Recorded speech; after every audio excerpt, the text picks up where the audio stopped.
الأصدقاء والصديقات في كل مكان، وصلنا مع حضراتكم إلى فقرتنا الأسبوعية بنحكي تاريخنا.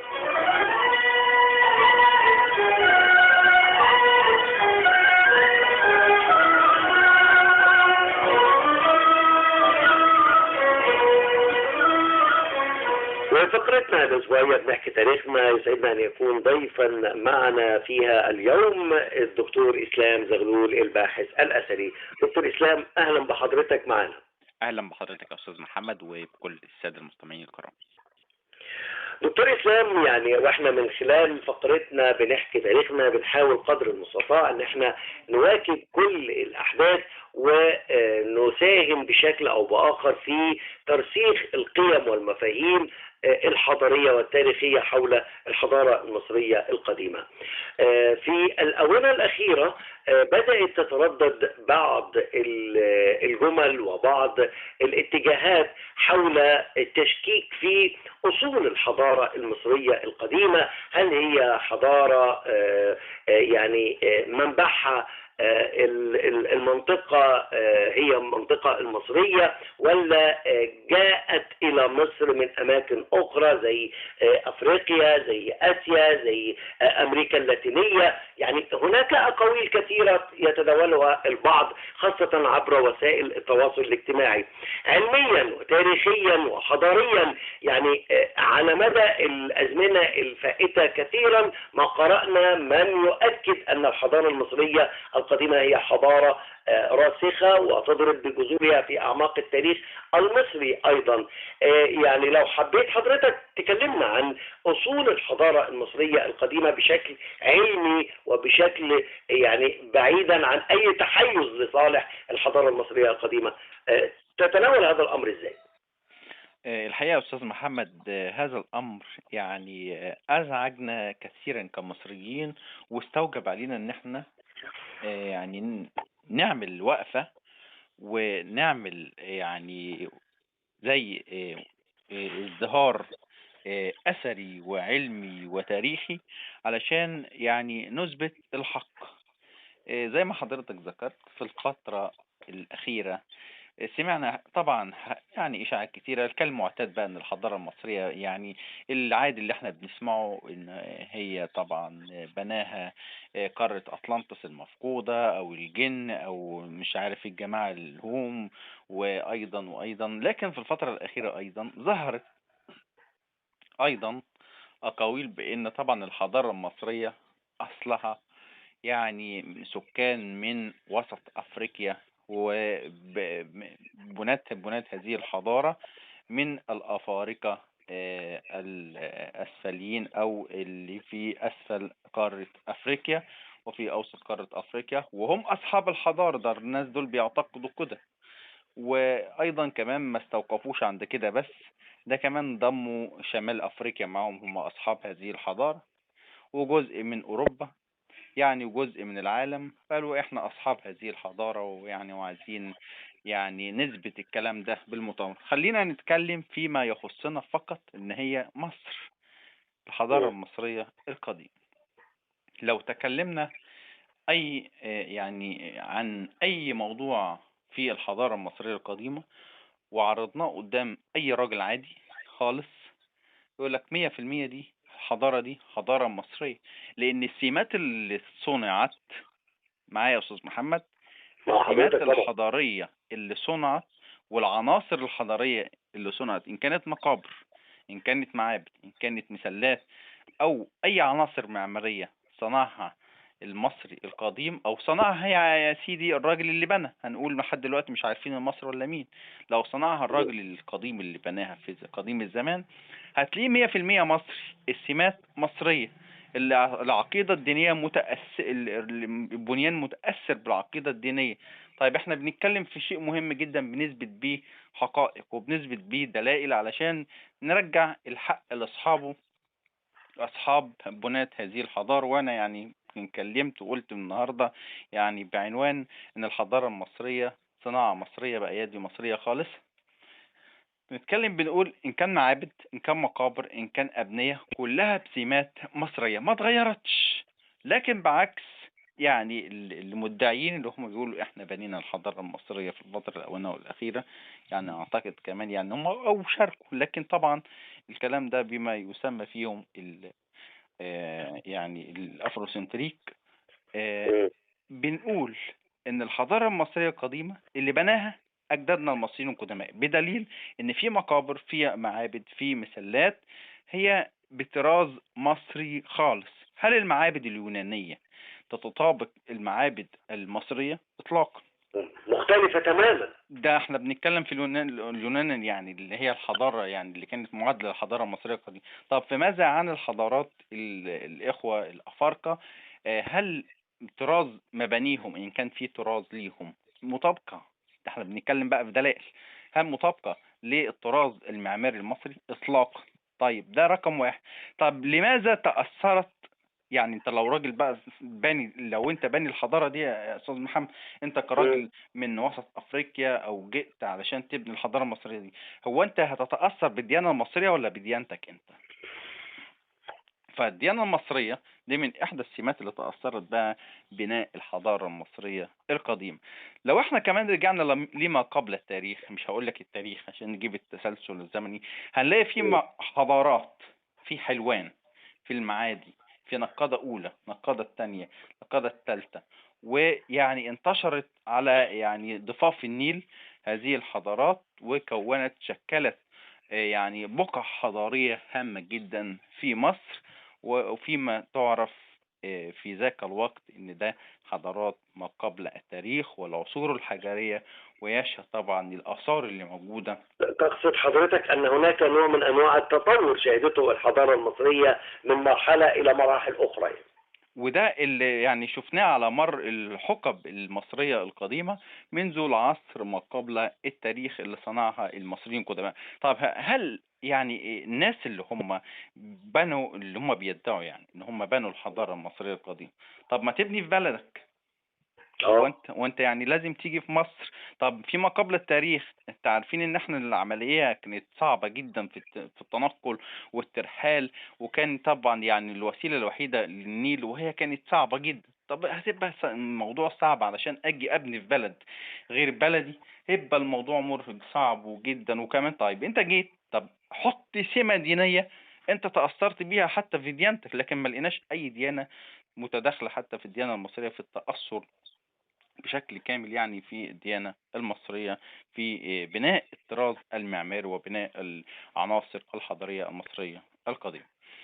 يعني بنمشي لو احنا قلنا أيضا الملك مينا. هو الملك مينا ده من أبيدوس سوهاج. يعني مم. الراجل يعني ما احنا بنتكلم في ما قبل التاريخ، هو يعني طبعا عمل طفرة حضارية بأول ثورة، أول يعني تجمع الشمال مع الجنوب في مصر القديمة. ودي من أهم النقط، التوحد والتوحيد. وده سمة مصرية قديمة فينا حتى الآن. ما بنتفرقش أبدا، ممكن يحصل شوية اضطرابات لكن بنرجع على طول. لكن مين اللي عمل التوحيد البلاد؟ مين؟ أنا عارف. لو مشينا ايضا شوية كمان هنلاقي فيه حوني وهرمه او زوسر. يعني لو كان قبله كمان زوسر في المعمار ده، لما الاخوة العراقيين القدامى جم هنا تأثروا في مصر في العصور المتأخرة، اخذوا من مصر نظام الهرج المدرج في بناء معابدهم يا استاذ محمد، اللي بتسمى هناك زقورة. المعابد مم. في العراق بتسمى زقورة. فأخذوا منا نظام الهرم المدرج في بناء معابدهم، واحنا أخذنا منهم التأثر والتأثير، واحنا أخذنا منهم نظام الطيور المجنحة والحيوانات المجنحة، وعملنا كتير هنا أبو الهول مجنح، وهكذا. يعني في إثباتات حضارية من بلاد أخرى تدل على ان هذه البلاد الاخرى اخذوا منا سمات معمارية هامة جدا، واحنا اخذنا منهم فن وتأثرنا بالفن العراقي زي ما احنا قلنا. يعني اخذنا منهم الطيور والاشكال الحيوانية المجنحة. حدث ولا حرج عن اثباتات كتيرة جدا، منها طبعا يعني مقبنات الاهرام. واحنا بنقول عندنا يعني دليل قاطع، مقابر عمال الأهرام. لما حضرتك دلوقتي بنشوف مقابر مسلمين ومسيحيين بنلاقي يافطة او لوحة او تيكت مكتوب عليه الاسم والراجل ده اتولد ومات امتى. كذلك اللي هي بنسميها شواهد القبور يعني. شواهد القبور. مم. كذلك في القبور الراجل عايز لما يكتب اسمه على القبر بتاعه، يعني عشان اهله يجيله، والغرض الاساسي علشان الروح تقرا الاسم، لان الرن اسمه كان اسمه رن في اللغه المصريه القديمه، من احدى عناصر الجسد، ان كان الغت الجسد، والرن الاسم، والقاع القرين، والباء الروح، وهكذا. الروح لما تيجي ده كله تقرا الاسم فتعرف ان ده قبر صحيح احسن باعتقاد المصري القديم. فالاسامي دي يا استاذ محمد، انا بجيب البرهان ده علشان عزيزي المستمع يعني يفهم القصة والتدريج جاي ازاي. فبيكتب اسمه، فاسمه لانها اسامي مصرية خالص، كلها مم. اسامي مصرية خالص. لا لقينا اسم بقى من الاسيويين، ولا لقينا اسم افريقي، ولا لقينا، اصل دي استحالة بقى طبعا، يعني استحالة طبعا ان ده حياة اخرى ما فيهاش يعني هزار ولا لعب، ولا لازم الراجل يكتب اسمه صريح. مم. فكل الأسامي عشان الروح تتعرف على الاسم فتتحد مع الجسد فتقوم مرة أخرى للعالم الآخر وتحيا أبدا. فطبعا الأسامي دي مصرية خالصة، ما فيش اسم أفريقي، ما فيش اسم يعني آسيوي، ولا بقى أسامي فضائيين، ولا الكلام اللي ما يجيبش أي دلائل علمية ده. لو احنا يعني أيضا طب على أي أساس يعني هم اعتمدوا عليه في ترويج هذه الشائعات حول أنا الحضارة المصرية، ه- ه- لما ه- كل هذه يعني شواهد علمية حضرتك بتطرحها وبتسوقها بتنفي نفيا تاما مؤكدا عاما انه يعني هناك اي علاقة ما بين الحضارة المصرية القديمة واي حضارات اخرى كانت في ذات الوقت يعني. على اي اساس علمي اعتمدوا؟ نتكلم بس على الحضارة المصرية اللي تخصنا. يمكن في ناس كتير جدا أصحاب حضارات أخرى ممكن هم يدافعوا عن نفسهم أحسن منا كمان، لكن في حضارة مصر العريقة ممكن حضرتك أنت تدافع، أنا أدافع، أي حد غيور على باله يدافع، لكن بالدليل العلمي، بالأمانة مم. العلمية. وبرد على سؤال حضرتك، استندوا على إيه؟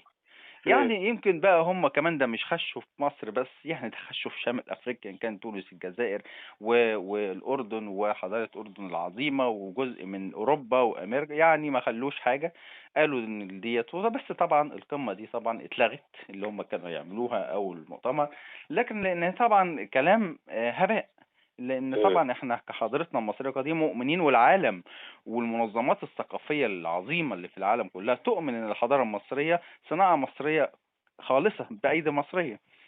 مم. لكن أيضا إحنا كمان يجب علينا إن إحنا بنرد بدلائل، وده اللي استندوا عليه يا أستاذ محمد. إن هم يعني قالوا لك إن الأفارقة القدامى ذو البشرة الجميلة السوداء اعتمدوا الحضارات الأخرى على تسخير هذه العناصر وبناء فيهم الحضارة المصرية، أو الحضارة أي حضارة إن كان.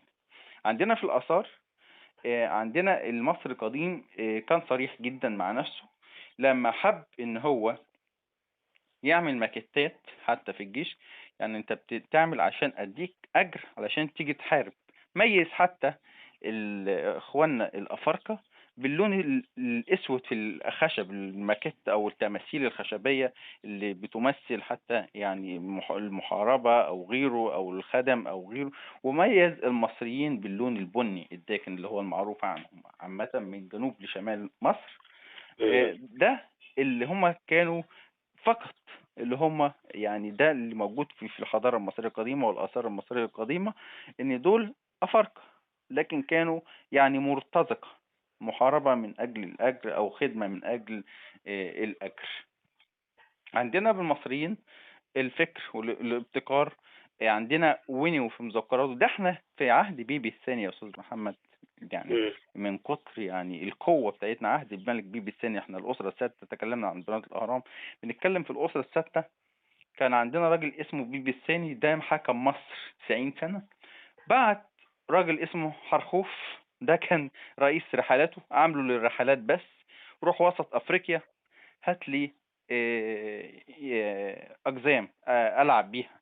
بيجيب قزم من أفريقيا علشان يلعب بيه. واحنا عندنا يعني قصة حرخوف بتؤكد هذا الكلام ان الملك بيبي الثاني كل شويه يبعت له جواب: خلي بالك من القزم وهو على المركب، اوعى يقع منك، انا عايز اقطع رقبتك لو وقع. خلي بالك من القزم، انت وصلته فين، اوعى يخليه يبص في الميه علشان ما يقعش، علشان يلعب بيه. فكانوا بيجيبوا الاقزام من وسط افريقيا والاستيرادات علشان يبدأوا يعني يهرجوا للملك ويدخلوا السرور على الملك. يعني قد ايه كانت مصر يعني تثبت قوتها في هذا الأمر وهذه السمة الحضارية. واحنا عندنا في رحلات حتشبسوت، يعني عندنا كان يعني الناس في وسط أفريقيا كانوا ناس محترمين جدا، والأفارقة في العالم القديم كانوا ناس محترمين جدا، وكانوا بيقابلونا في الرحلات البعثية أو بعثات حتشبسوت باحترام جدا. بجيب الكلام ده منين يا أستاذ محمد؟ معبد الدير البحري مسجل كل هذا الأمر وهذا الكلام. عندنا رئيس بعثتنا بناحيسي وهو بيقابله رئيس البعثة يعني في بلاد بونتو، واعتقد انها الصومال، وناس قالت اريتريا. فالمهم ان هي يعني دولة افريقية يعني صديقة، وكانت طبعا بتتعامل مع المصريين القدماء يعني بشكل فيه احترام كبير جدا.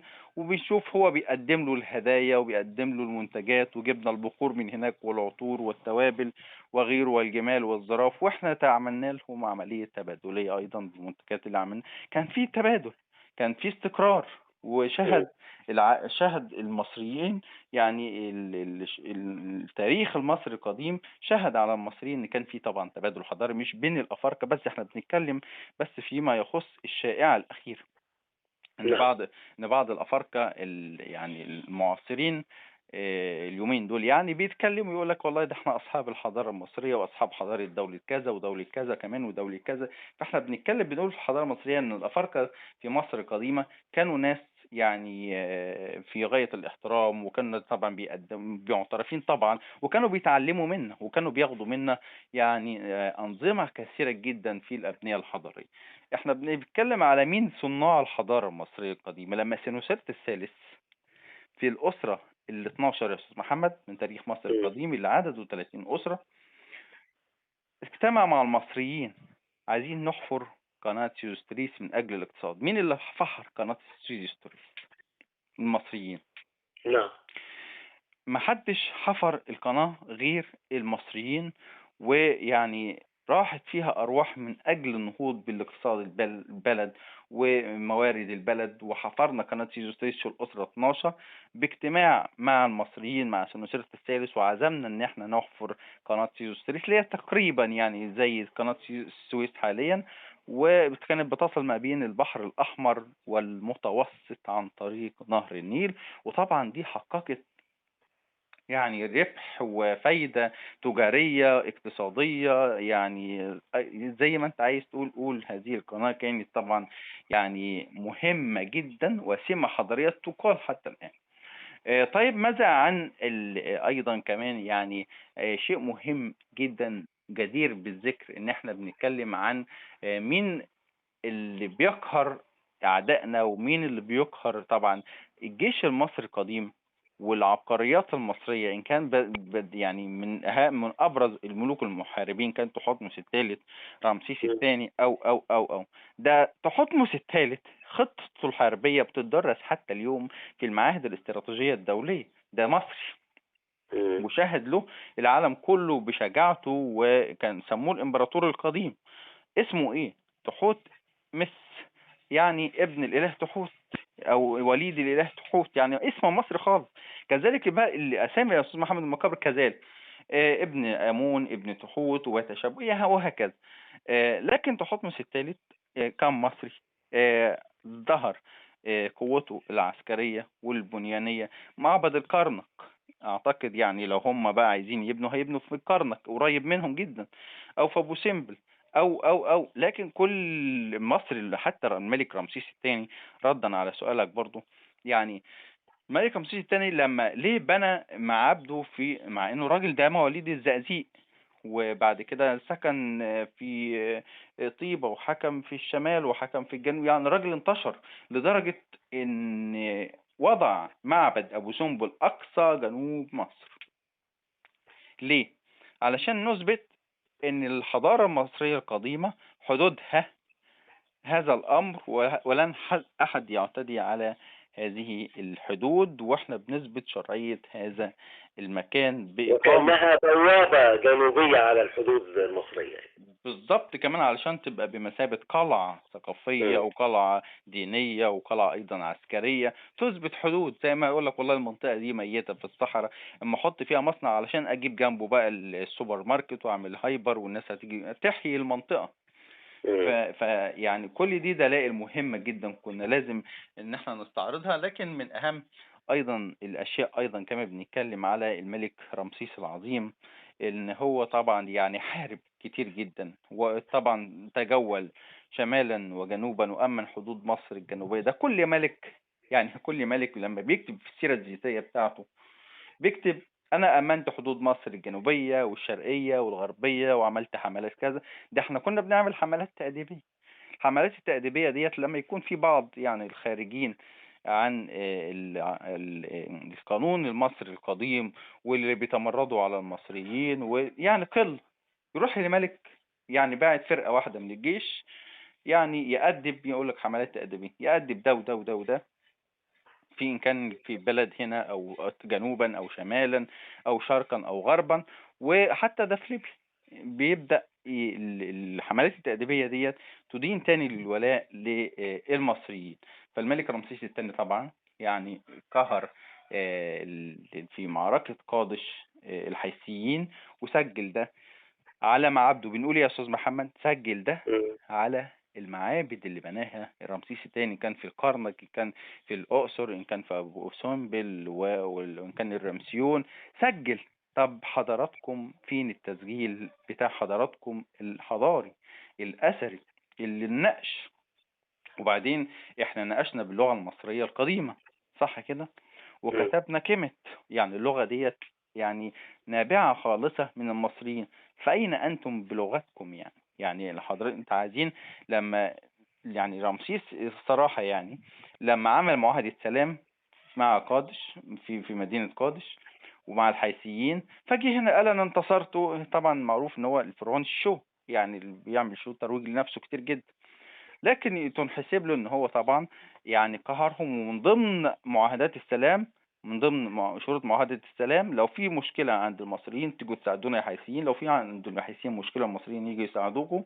الشهود بتاعتها طبعا الآلهة المصرية. لكن طبعا في الأمانة العلمية سألنا الحضارات المجاورة للحضارات المصرية القديمة يا جماعة هل رمسيس انتصر؟ قالوا لا والله ده مش رمسيس انتصر، يعني كان خلاص هيتهزم.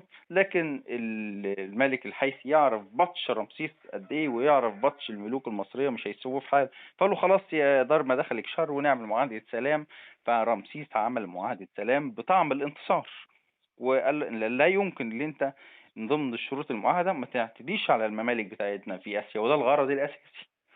ده مهم جدا. لكن احنا بنتكلم بقى عن الملوك الأقوياء، الملوك الأقوياء كرمسيس وتحتمس الثالث ورمسيس الثاني ورمسيس الثالث، وملوك عظيمة كبيرة جدا. لكن عندنا ملك من أيضا من أفريقيا صحيح، لما كان دخل لنا في العصر المتأخر يا أستاذ محمد، في مم. الأسرة تقريبا دخل على العصر المتأخر 25. وده يعني كان تفكك ثالث الأخير. وكان طبعا بقى حكمنا ناس كتير جدا. كان عصر تفكك وعصر يعني كيرف حضاري نزل، يعني ما كانتش مصر بقوتها اللي هي. فحكمنا ملك من أفريقيا اسمه طهاركا. طهاركا يعني الأشوريين طمعنا في مصر، فطهاركا معتقد ان هو طبعا يعني خلاص بقى في مصر وهو اصحاب مصر وهيتلقب باسماء مصرية. لكن الاشوريين طمعوا في مصر، قال لك لا افريقيا دي اللي تاخد مصر، فكله طمعه. فطبعا اشورين والملك اشور بني بال جه هنا. اول ما تهركه شاف الاشوريين ببطشهم وشدتهم وكده فر الى بلاده في اوسط السودان وقديما وفر. فالاشوريين تغلبوا طارة اخرى فرجع تاني. رجع تاني مقر. فلما الاشوريين بقى بطشوا واستقروا على ان هم يهزموا مصر ويهزموا الملك متهركة، ففر بقى لبلده ورجع نبتة تاني ومات هناك. يعني احنا بنتكلم عن شجاعة عكس بقى مين بقارن؟ عكس سكنن رع، لما صمم على ان هو يطرد الهكسوس مات. والدته هي حطب العظيم حرضت ابنه الكبير كاموس مات. أحمس جه بعده. وهكذا هي الحضارة المصرية القديمة. احنا أول ناس عملنا رحلة حول قارة أفريقيا بين الملك نخاو لما كلف بعثة تدور حول قارة أفريقيا 3 سنوات علشان تكتشف الطرق في أفريقيا. وأيضا كمان على مر العصور المصرية القديمة مصر يعمل حاجة يا أستاذ محمد يسجلها، يبني يسجل. وهكذا كانت هي الحضارة المصرية القديمة. عندما نتحدث عن الحضارة المصرية القديمة بسرعة بنشوف ايه اللي مكتوب على الآثار. هل الناس دي صح؟ هل هم غلط؟ الصح هو اللي هنصدقه من الآثار، من اللي مكتوب على الحضارة الجدران، إن كانت معابد، إن كانت مقابر، إن كانت مسلات. أيضا الاستنتاج، تستنتج وتقارن، لأنك أنت لازم تحكم عقلك. لو حد جه قال لك أنا اللي بني الحضارة المصرية القديمة وشفت الأبنية بتاعته الحضارية أو العناصر الحضارية هتلاقيها مختلفة تماما عن العناصر اللي ابتكرها المصري القديم. يعني احنا بنقول لكل عاقل الحضارة المصرية القديمة لو انت نظرت لها هتلاقيها هي فيها ايد المصري القديم. انا لما بشوف اثر يا استاذ محمد يعني بحس ان المصري القديم ايده هنا. لما اكون في الهرم او في المعبد او كذا المصري القديم خط هنا. لا يمكن ابدا ابدا اي اجنبي ايا كان من كان يدخل مصر ويدخل ويؤمن تماما جدا ان هو يبني ده كله، هيزهق. مش لا يمكن ابدا حد غير المصريين اللي بنوا الحضاره المصريه دي، لان دي حضاره صبر وعزم وقوه وايمان ايضا وعقيده. لو ما عندكش عقيده لو مصر القديم ما كانش عنده عقيده ما كانش ابدا هيبني الحضاره العظيمه.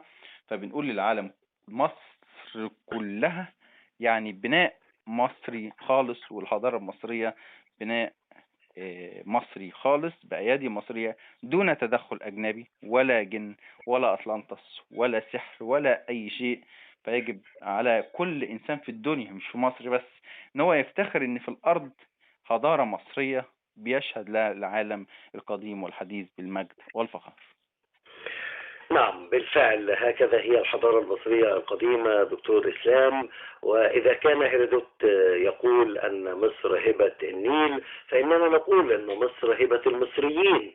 الحضارة المصرية القديمة تم الإعداد والتجهيز والتخطيط لها بعقول المصريين وتم بنائها ووضع قواعدها بأيادي وسواعد المصريين أيضا. كل الشكر والتقدير لحضرتك الباحث الأثري الدكتور إسلام زغلول، ونلقاك دوما على خير في رعاية الله. في رعاية الله.